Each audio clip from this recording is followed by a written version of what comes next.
Para भाइ बहिनीहरुमा नमस्कार। आज म कक्षा 5 को नेपाली विषयमा समावेश गरिएको पाठ 1 हजुरबाको अर्थी कविता वाचन गर्न गइरहेकी छु। भाइ बहिनीहरुलाई यस कक्षामा स्वागत छ।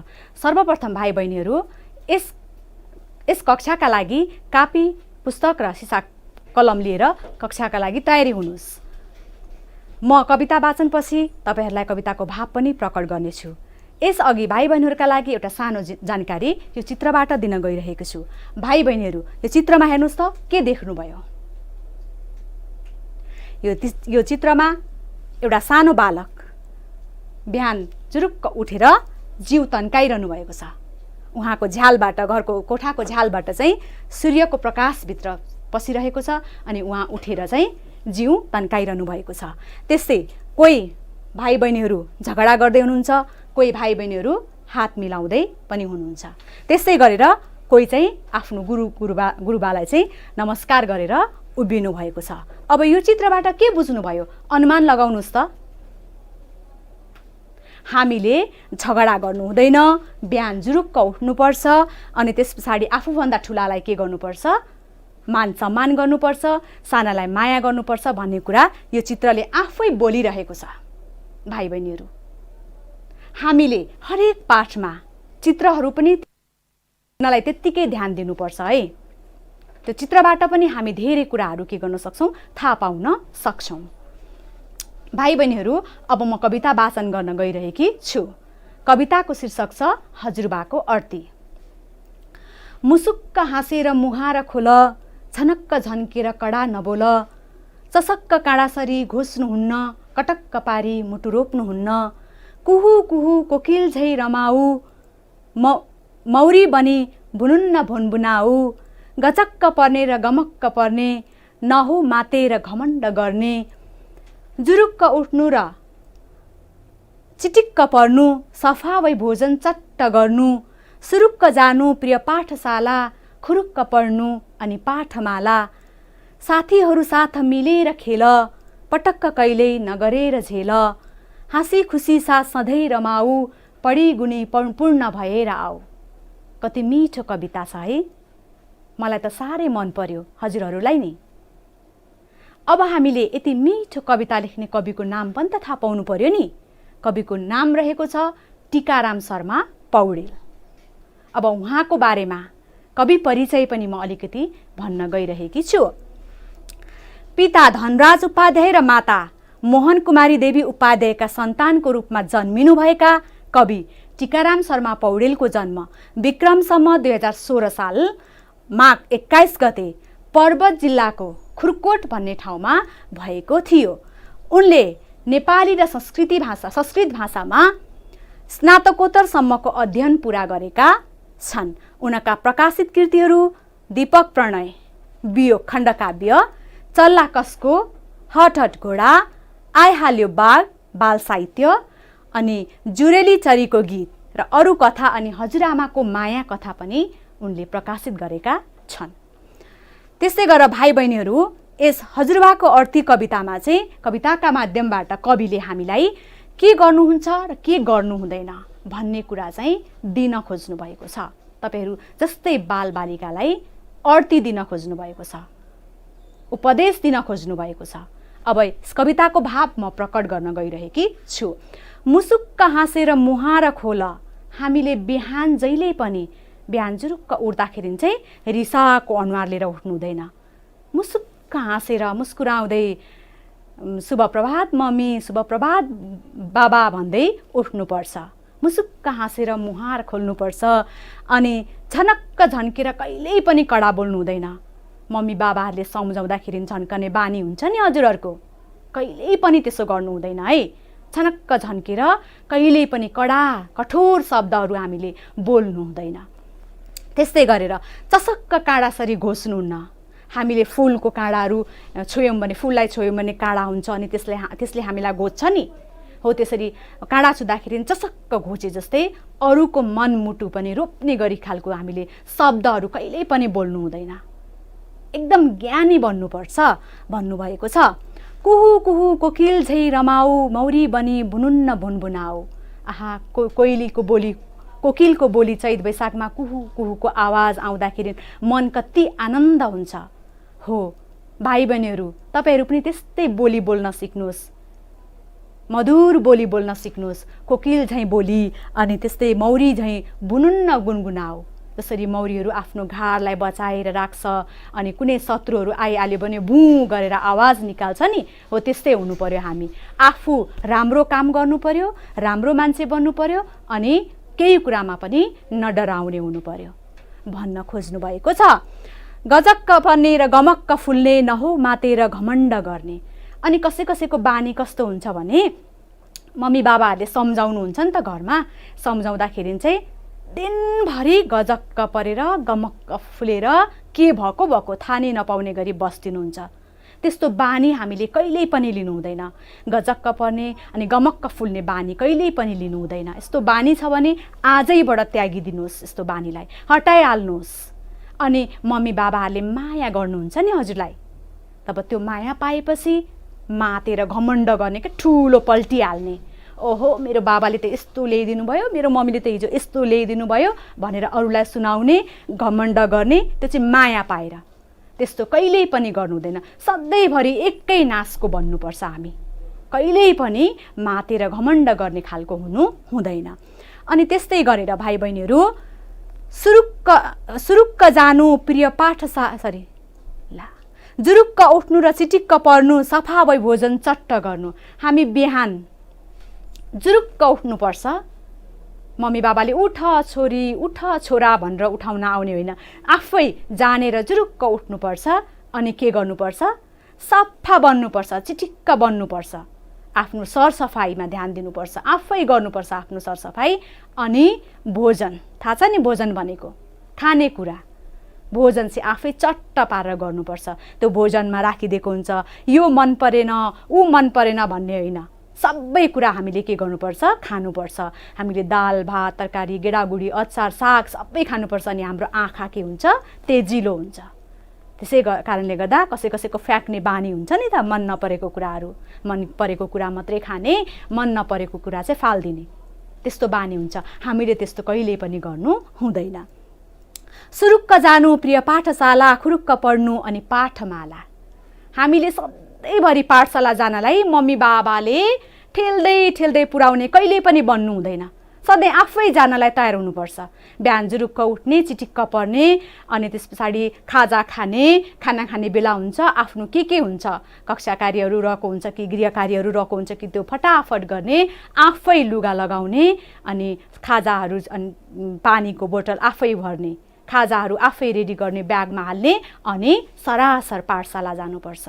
अनि पाठशालामा गएर पनि उसलाई चलाउने अर्कोलाई चलाउने गर्नु हुँदैन। ज्ञानी भएर खुरुखुरु पाठमाला पढ्नुपर्छ। त्यो चाहिँ एउटा असल विद्यार्थीमा हुने गुण हो। हामीले खुरुखुरु पाठमाला पढेर धेरै कुरा ज्ञान हासिल गर्नुपर्छ।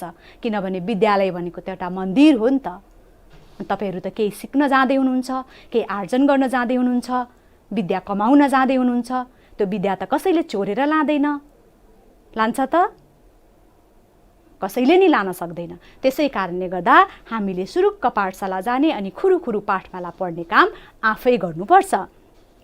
साथीहरू साथ मिलेर खेल, पटक्क कहिल्यै नगरेर झेल। अब हामी पाठशालामा त पुग्छौँ अनि हामीले जस्तो संस्कार पाएको छौँ नि त्यस्तो व्यवहारहरू पाठशालामा साथीहरूसँग देखाउन थाल्छौँ। त्यस्तो कहिल्यै पनि गर्नु हुँदैन।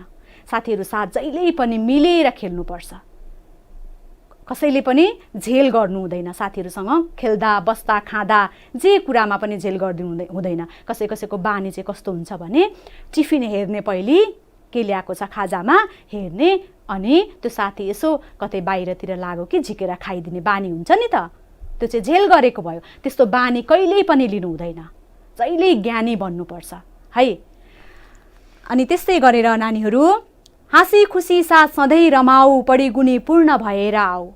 पाठशाला पुगिसकेपछि जहिल्यै पनि खुसी हुने, कहिल्यै पनि नराम्रो अथवा अँध्यारो अनुहार लाएर नबस्ने। कति राम्रा शिक्षक शिक्षिकाहरू हुनुहुन्छ होला हजुरहरूको विद्यालयमा पनि, होइन त? हो त्यसै उहाँहरूसँग सधैँ रमाउने गर्नुपर्छ अनि आफ्ना मनमा भएका कुराहरू उहाँलाई के गर्नुपर्छ व्यक्त गर्नुपर्छ आज के भयो आज यसो भयो आज उसो भयो सबै कुराहरू उहाँलाई भन्नुपर्छ दिमागलाई खाली बनाउनुपर्छ अनि मात्रै हामी पढ्न बस्नुपर्छ अनि पढ्न बसेपछि सबै कुराहरू हाम्रो दिमागमा आउन थाल्छ है घरमा झगडा गरेर आउनुभयो भाइसँग घरमा झगडा गरेर आउनुभयो दिदीसँग अनि त्यस पछाडि क्लासमा पढ्न बस्छु भनौँ पढ्नै मन लाग्दैन त्यो कुरा त अब सुनाउनु पर्यो नि त कसैलाई त आफ्नो को छ प्यारो उसलाई सुनाउने अनि त्यस पछाडि दिमागलाई खाली गर्ने अनि पढेको कुराहरू फेरि सर र दिमागमा बस्छ है भाइ बहिनीहरू फेरि म एकपल्ट कविता दोहोऱ्याइदिन्छु है सुन्नुहोस् ल कविता साह्रै राम्रो छ मलाई त असाध्यै मन पर्यो म पनि हजुरहरूलाई फेरि सुनाउँदैछु र हजुरहरूले पनि म सँगसँगै भन्नुहोस् है मुसुक्क हाँसेर मुहार खोल झनक्क झन्केर कडा नबोल सशक्क काडासरी घोच्नुहुन्न कटक्क पारी मुटु रोप्नुहुन्न कुहु कुहु कोकिल झै रमाऊ मौरी बनी भुनुन्न भुनभुनाऊ गजक्क पर्ने र गमक्क पर्ने फुल्ने नहौ मातेर घमण्ड गर्ने जुरुक्क उठ्नु र चिटिक्क पर्नु सफा भई भोजन चट्ट गर्नु सुरुक्क जानु प्रिय पाठशाला खुरुक्क पढ्नु अनि पाठमाला साथीहरू साथ मिलेर खेल पटक्क कहिल्यै नगरेर झेल हाँसी खुसी साथ सधैँ रमाऊ पढी गुणी पूर्ण भएर आऊ आहा कस्तो राम्रो कविता आफै बोलिरहेको छ कविताले स्पष्ट पारिदिएको छ कि हामीले के गर्नुहुन्छ के गर्नु हुँदैन भन्ने कुरा अब भाइ बहिनीहरू यहाँ भएका गाह्रा शब्दहरू तपाईहरूले टिक लाउँदै जानुस् मतलब धर्काले गोलो घेरा पार्दै जानुस् कतिपय शब्दका अर्थ हामी जान्दैनौँ नि त हो कि हैन हो पक्कै पनि अब हामीले मुहार मैले लगाए जसरी नै हजुरहरू पनि आफ्नो पुस्तकमा आफ्नो किताबमा लगाउन सक्नुहुन्छ मुहार मुहारको अर्थ रहेको छ अनुहार मुहारको अर्थ चाहिँ अनुहार त्यसै गरेर कडा कडा भनेको कठोर चर्को कसैको बोली हुन्छ चर्को कठोर टाइपको हुन्छ नि हो त्यसै कठोर कडा भनेको अनि त्यस्तै गरेर काँडा रुखको हाँगा वा पातमा हुने तीखो घोच्ने वस्तु हजुरहरूले पक्कै पनि देख्नु भएको छ हजुरको बारीमा हुन्छ हजुरको बगैँचामा हुन्छ पक्कै पनि देख्नु भएको छ त्यस्तै कोकिल कोकिल भनेको कोइली कोइली चरा त्यस्तै गरेर घमण्ड आफूलाई ठुलो र अरूलाई सानो ठान्ने भावना कसैमा त्यस्तो हुन्छ त्यस्तो भावना यदि तपाईहरुसँग छ भने आजैबाट त्यागिहाल्नुस् घमण्ड कहिले पनि गर्नु हुँदैन घमण्डले आफूलाई नै के गर्छ नाश गर्छ र रिस सबैभन्दा के हो त ठुलो शत्रु हो भन्ने कुरा पनि आजैबाट बुझिहाल्नुस् है त्यस्तै भोजन भोजन भनेको खानेकुरा मैले अघि पनि भनिसकेको छु हामीले भोजन खानेकुरा कहिले पनि खेर फाल्नु हुँदैन चट्ट पारेर सफा पारेर खानुपर्छ अनि त्यस्तै गरेर पाठशाला पाठशाला भनेको विद्यालय अथवा स्कुल विद्यालय अथवा स्कुल अनि त्यस्तै गरेर झेल गलत काम कसैको झेल गर्ने बानी षड्यन्त्र गर्ने बानी हुन्छ नि आफूले बिगार गर्यो अनि कक्षा कोठामा चाहिँ अरूलाई लगाइदियो दोष लगाइदियो हो त्यस्तो काम पनि कहिल्यै गर्नु हुँदैन साथीहरुसँग माया गर्नु साथीहरुलाई माया गर्नुपर्छ अनि त साथीहरुले पनि आफूलाई के गर्छन् त माया गर्छन् त्यस्तै अनि पूर्ण भनेको पूरा जब हामी सबै कुराको ज्ञान लिन्छौं हरेक पाठको ज्ञान लिन्छौं अनि मात्र हामी के हुन्छौं पूरा हुन्छौं फेरि किताबको मात्रै ज्ञान लिने भन्ने होइन हामीले धेरै कुराको ज्ञान बाहिरी ज्ञान पनि हामीले उत्तिकै महत्त्वपूर्ण हुन्छ लिनका लागि किताबको किरो मात्रै भएर हुँदैन अरु कुराहरुमा पनि त्यतिकै हामीले दिमाग लगाउनु पर्छ अनि मात्रै हामी के हुन्छौं त पूर्ण हुन्छौं फेरि खायो अनि त्यही किताब पढ्यो मोटायो अनि पूर्ण भयो त्यो मात्रै पूर्ण होइन पूर्ण हुनका लागि सबै कुराबाट हामी के हुनुपर्छ पोख्त हुनुपर्छ सबै कुरामा हामी पोख्त हुनुपर्छ जान्ने हुनुपर्छ अनि मात्रै पूर्ण हुन्छ अनि भाइ बहिनीहरु त्यस्तै गरेर मैले शब्दको अर्थ भनिसके अब हामी यस पाठमा भएका शुद्ध उच्चारण गर्नुस् है म सँगसँगै शुद्ध उच्चारण पनि गर्नुस् मुसुक्क हामीले शुद्ध उच्चारणलाई नि पनि हामी वाक्यमा प्रयोग गर्न पनि सक्छौं के अरे शब्द उच्चारणलाई नै वाक्यमा प्रयोग गर्न सक्छौँ। जस्तै मुसुक्क, मुसुक्कको वाक्य बनाउनुहोस् त भाइ बहिनीहरू। म मुसुक्क हाँस्छु। त्यस्तै गरेर झनक्क, झनक्कको वाक्य बनाउनुहोस् त। हामीले झनक्क झन्केर बोल्नु हुँदैन। कटक्क, हामीले अर्काको मुटुमा कटक्क रोप्ने गरी कुनै कुराहरू कुनै शब्दहरू बोल्नु हुँदैन। त्यस्तै गरेर गजक्क, हामी गजक्क पर बस्नु हुँदैन। सानो सानो कुरामा गजक्क पर बस्नु हुँदैन।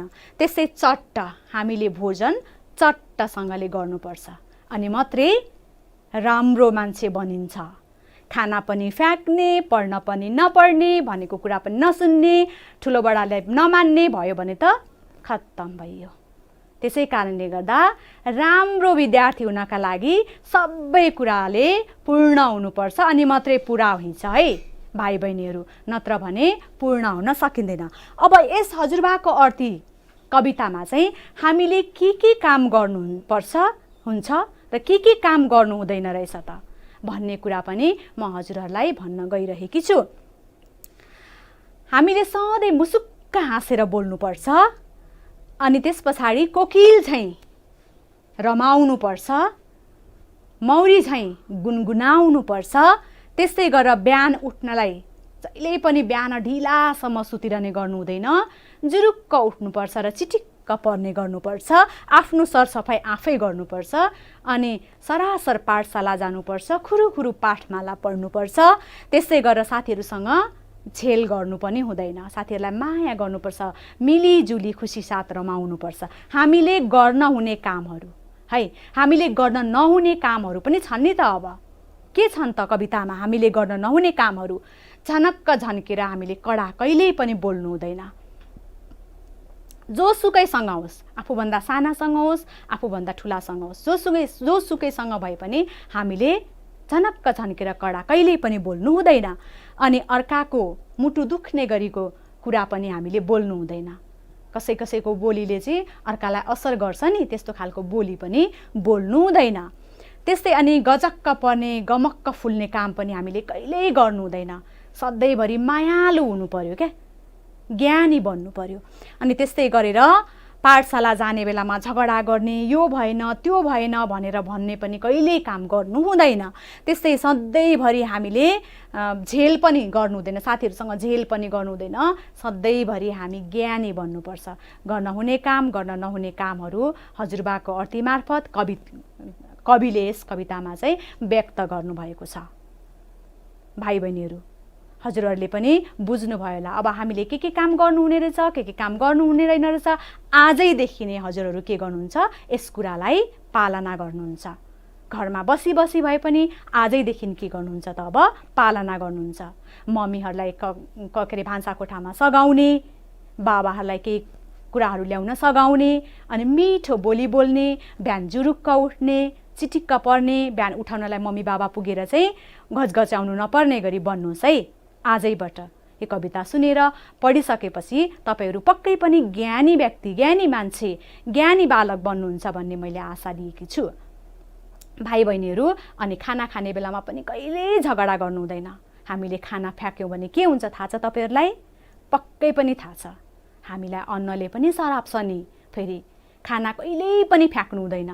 जस्तो सुकै पाकेको होस् घरमा हामीले मिठो मानेर खानुपर्छ है। खानेकुरा पनि चट्ट पारेर खानुपर्छ, सफा भई बस्नुपर्छ, मिठो बोली बोल्नुपर्छ, आफ्नो संस्कारलाई सधैँभरि आत्मसात गरी अघि बढ्नुपर्छ। आफूले पाएको संस्कार छ नि, त्यसलाई आत्मसात गरेर अगाडि बढ्यौँ भने हामी भविष्यमा ठुलो व्यक्ति बन्न सक्छौँ।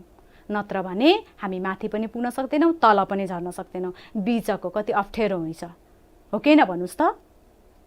त्यसै कारणले गर्दा कविले यस कवितामा हजुरबाको अर्थी उपदेशका माध्यमबाट हामी बालबालिकाहरूले, हामी भाइ बहिनीहरूले के काम गर्नुहुन्छ, के काम गर्नु हुँदैन भन्ने कुरा चाहिँ प्रस्ट्याउन खोजिएको छ।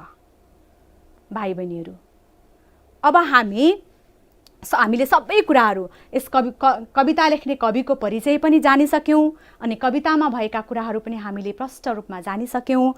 त्यस पछाडि हामीले गर्न हुने र गर्न नहुने कामहरू पनि हामीले पढिसक्यौँ।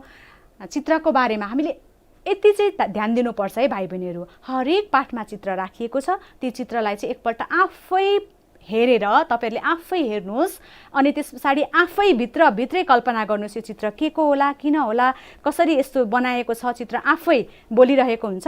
तपाईँहरूले त्यो चित्रको बारेमा पनि लेख्न सक्नुहुन्छ, आफैले पनि लेख्न सक्नुहुन्छ। अनि शब्द लेख्ने, पहिले शब्द लेख्ने, गाह्रा अप्ठ्यारा शब्दहरू लेख्ने, अनि ती अप्ठ्यारा शब्दहरूलाई चाहिँ के गर्ने त वाक्य बनाउन कोसिस गर्नुहोस्, अप्ठ्यारा शब्दको उच्चारण गर्ने कोसिस गर्नुहोस्। अनि त्यस पछाडि गाह्रा शब्दको अर्थ पनि आफै खोज्नुहोस्। त्यसो गर्नुभयो भने नेपाली विषय भोलि गएर तपाईँहरूलाई धेरै सजिलो लाग्न सक्छ, अरू विषय जस्तै धेरै सजिलो लाग्न सक्छ। तर तपाईँहरूले यो काम चाहिँ गर्नु पर्यो, आजैबाट गर्नु पर्यो है भाइ बहिनीहरू। अब हामीले शब्दको अर्थ पनि जानिसक्यौँ, कविता उच्चारण गर्न पनि जानिसक्यौँ है। कविता कसरी वाचन गर्ने भन्ने कुरा पनि हामीले थाहा पाइसक्यौँ। अब यस पाठमा भएका ती झनक्क, मुसुक्क, त्यस पछाडि कटक्क, कुहु कुहु, चसक्क, गमक्क, घमण्ड, किटिक्क, चिटिक्क यस्ता शब्दहरू चाहिँ के हुन् त भाइ बहिनीहरू? अनुमान लगाउनुहोस् त। यी शब्दहरू कस्ता खालका शब्दहरू हुन् त? हामीले कति कुराहरूमा प्रयोग गर्ने गरेका छौँ यस्ता शब्दहरू, बोलचालको भाषामा पनि हामी प्रयोग गर्ने गर्छौँ। कस्ता शब्दहरू हुन् भन्नुहोस् त? यी शब्दहरू चाहिँ अनुकरणात्मक शब्द, कसैको आवाजलाई नक्कल गरिएको, कसैको भनाइलाई नक्कल गरिएका शब्दहरू चाहिँ के हुन् त? अनुकरणात्मक शब्दहरू हुन्।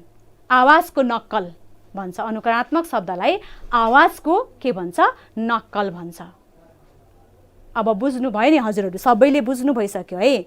पाठ 1 हजुरबाको अर्ती कविता हामीले अब सरर पढ्न सक्ने हुनु पर्यो, सबै जान्नु पर्यो। अब कविताभित्रका कुराहरू, कविताको भाव जान्नु पर्यो, कविता वाचन गर्न जान्नु पर्यो, अनि यस कविता कसले लेखेको हो भन्ने कुरा पनि जान्नु पर्यो, अनि कविको परिचय पनि जान्नु पर्यो, अनि पाठमा भएका शब्द अर्थ पनि जान्नु पर्यो। त्यस पछाडि हामीले वाक्य बनाउ पनि जान्नु पर्यो, अनि उल्टो अर्थ अनि सुल्टो अर्थ, पाठमा भएका उल्टा अर्थ सुल्टा अर्थ पनि आफैले खोजेर बनाउने। पाठमा राखिदिएको छ, आफैले खोज्ने, उल्टो अर्थको जोडा मिलाउने अनि सुल्टो अर्थसँग जोडा मिलाउने। तपाईँहरूले यिनै शब्दहरूलाई यता पल्टाउनु भयो उता पल्टाउनु भयो, तिनै शब्दहरू खेलाउँदै गर्नुभयो भने, हेरिरहनु भयो भने लेख्न पनि जान्नुहुन्छ, शब्दको अर्थ पनि आफै पत्ता लगाउन सक्नुहुन्छ, गाह्रा शब्दहरू पनि आफै खोज्न सक्नुहुन्छ भाइ बहिनीहरू। अब बुझ्नुभयो, सबै कुराहरू तपाईँहरूलाई ध्यानमा आइसक्यो होला। फेरि एकपल्ट कविता पढौँ त भाइ बहिनीहरू। ल फेरि एकपल्ट म कविता दोहोऱ्याइदिन्छु, अन्तिममा फेरि म एकपल्ट कविता दोहोऱ्याइदिन्छु है। मुसुक्क हाँसेर मुहार खोल, झनक्क झन्केर कडा नबोल, चसक्क काँडासरी घोच्नुहुन्न, कटक्क पारी मुटु रोप्नुहुन्न, कुहु कुहु कोकिल झै रमाऊ, मौरी बनी भुनुन्न भुनभुनाऊ, गुनगुनाऊ, गजक्क पर्ने र गमक्क फुल्ने, नहौ मातेर घमण्ड गर्ने, जुरुक्क उठ्नु र चिटिक्क पर्नु, सफा भई भोजन चट्ट गर्नु, सुरुक्क जानु प्रिय पाठशाला, खुरुक्क पढ्नु अनि पाठमाला, साथीहरू साथ मिलेर खेल, पटक्क कहिल्यै नगरेर झेल, हाँसी खुसी साथ सधैँ रमाऊ, पढी गुनी पूर्ण भएर आऊ। ल भाइ बहिनीहरू, आजको लागि यति नै। म फेरि अर्को पाठ लिएर हजुरहरू सामु उपस्थित हुने नै छु। तबसम्मका लागि मलाई बिदा दिनुहोस्। धन्यवाद।